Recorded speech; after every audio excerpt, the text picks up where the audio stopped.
Good evening and welcome to 15 Minutes with Longevity. I'm Giselle Where Time Ends and I'm here to help you get your weekly dose of health advice. May was Anti-Tobacco Month, so we thought we would take a look at whether or not anti-tobacco legislation has had an effective impact on the number of smokers in South Africa and resulted in a healthier and more productive South Africa. Joining me in the studio tonight to discuss this topic is Dr Yussuf Saloojee, Executive Director of the National Council Against Smoking. Good evening. Good evening. Great to have you in the studio. Thank you. It's one of my pet subjects. I was one of those children in that generation of the Peter Stuyvesant advertisements. I'm sure you remember those. Yes, I do. Those beautiful boats, those beautiful people. Only my parents used to smoke while we were inside the motor car, so they put me off smoking for life. I think I was one of the fortunate ones. So I'm always quite interested to know, in the new generation of what we look at today, has the legislation that was brought in, was 2003, 2005, has it actually had an impact on bringing down the number of smokers, especially young smokers, in the country? You know, it's one of the success stories in South Africa. If you look at risk factors for health, they're all getting worse in South Africa. So if you look at hypertension, it's getting worse, cholesterol's getting worse, people are not exercising as more. So all of those indicators and risk factors for non-communicable diseases in South Africa are getting worse. There's only one which has improved, and that is tobacco. The numbers of people smoking in South Africa has dropped by a third since 1993 when the legislation was introduced. In 1993, 32% of adults used to smoke. We are now down to 20%. That's 1 in 3 drop in the numbers of people smoking. So that's a fantastic success story and testimony to the success of the legislation. Has that had a direct impact, for example, on the economy? Because I recall at the time, working in media, of course, there was this huge debate that if we put all these bans in place, specifically the ban on advertising, that there would be this massive loss of jobs, that the economy would take a huge beating. What has actually happened? Is that what transpired? Well, actually, that's one of the myths produced by the tobacco industry. Whenever we talk about health, they talk about jobs. And they talked about thousands of jobs being lost. But in fact, the University of Cape Town did a study and said, if people stop smoking, instead of losing jobs, we'll actually create more jobs. And they estimate that if people in South Africa stop smoking, we'd create about 45,000 new jobs. Now, how does that make sense? How do they get to that thinking as well? Is that a productivity issue? Not so much a productivity issue, but what they looked at is the spending patterns of smokers and compared them to the spending patterns of ex-smokers. And the money people spend on cigarettes. Now, cigarettes are made by machines and they produce millions of machines in a few minutes. Millions of cigarettes in a few minutes. Whereas on the other hand, when people stop smoking, you see how they spend their money, and they spend more of their money on their children's education, on clothes, on eating out. And those things are labor intensive. So if you switch your spending patterns from things that are made by machines to things that are made by people, you'll create more jobs for the same amount of money.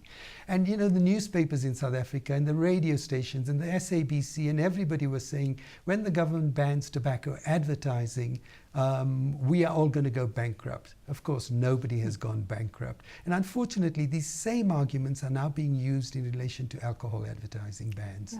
A subject for another debate. Yes. I'm quite interested in this issue of productivity, though, because one of the bans, of course, is the ban of smoking inside office areas.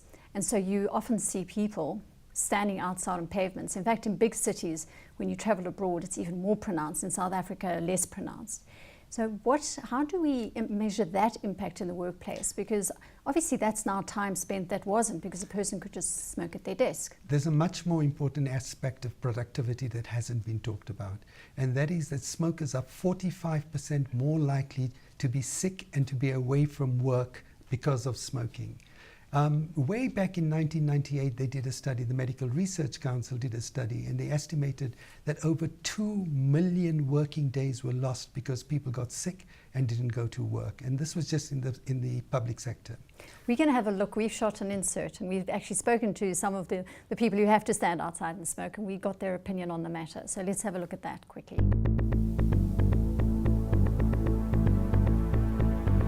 I've been smoking for 6 years now. I've been smoking for the past 7 years. Now it's going for 3 years. Okay, well, in my case, I think it helps with my productivity. From my side, I get a bit frustrated irritated with people, so I just come outside and take a smoke and relax again. Because after you do get sometimes that you get stressed, in the work environment, and you just wanna relax, and then smoke or two sometimes does the trick.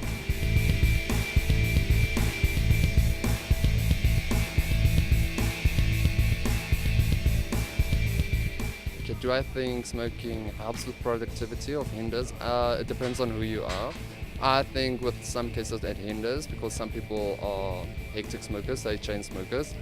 For me instead, I can go without a cigarette. If I'm working under pressure, I can go without cigarettes. But if I'm bored or the workload is not that much, I get bored and I just want to smoke. If the stress is with studies, I'll prefer smoking because I feel it's a satisfaction or a need to calm down.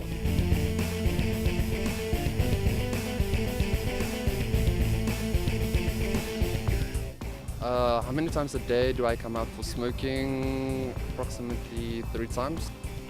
On an average, I take around about 8 smoke breaks.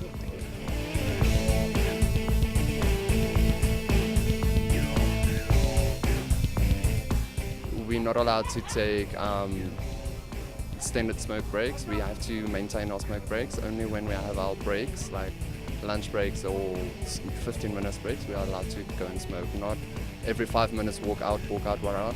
You should also smoke outside the company, not inside.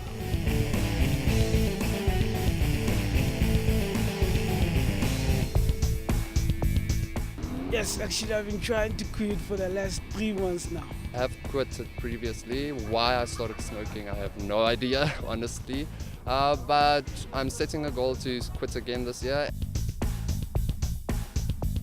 I think I will be less productive if I stop by tomorrow.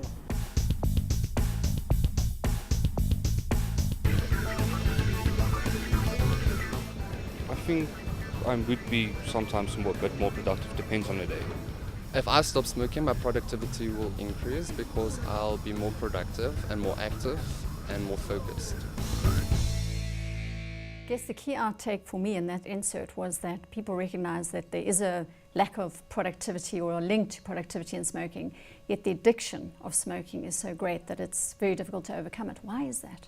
Okay, just to go back to what they said, I mean, I think the number of breaks they took was linked to how busy they were. If people don't have anything to do, they'll quite happily go outside and smoke. And so this is a line management issue.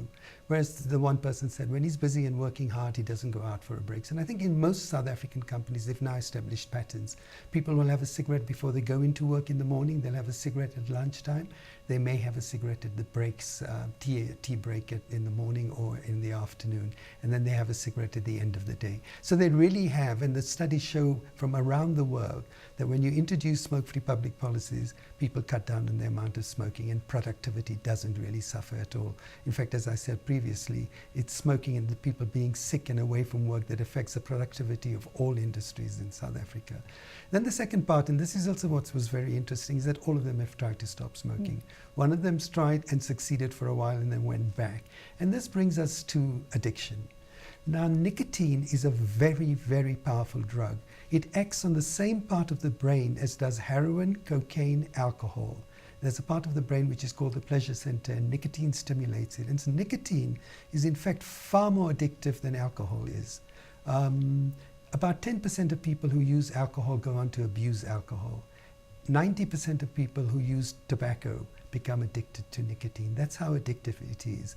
And when they asked people who use several different drugs, and they asked them which is the most difficult drug you found to give up, the heroin users said heroin was the most difficult drug to give up. The next most difficult drug was tobacco. And quite often you'll find cocaine users, etc., say tobacco, it's more difficult to stop smoking than it was to give up those other drugs. So you really got to try not to start smoking in the first place, I think is the answer really. That is very important, but it's a chicken and egg situation. As long as adults smoke, children will want to imitate adults, and so they will smoke as well. So we need to do both. We need to reduce the numbers of adults who smoke, but we also need to make sure that children don't start. I see that in Australia now they've just introduced some more stringent laws around the actual packaging of cigarettes and display, which we don't see in South Africa. Can you explain that a little bit? Yeah. And also, will that happen here, do you think? I'm not sure if you can focus on this, but this is a packet from Australia. It's called a plain package. And you can see that 90% or 80% of the package is given over to the health warning. And just here at the bottom, they will allow the brand of the cigarette manufacturers to be produced. And the packages will all be this dirty brown color, which they found is least appealing.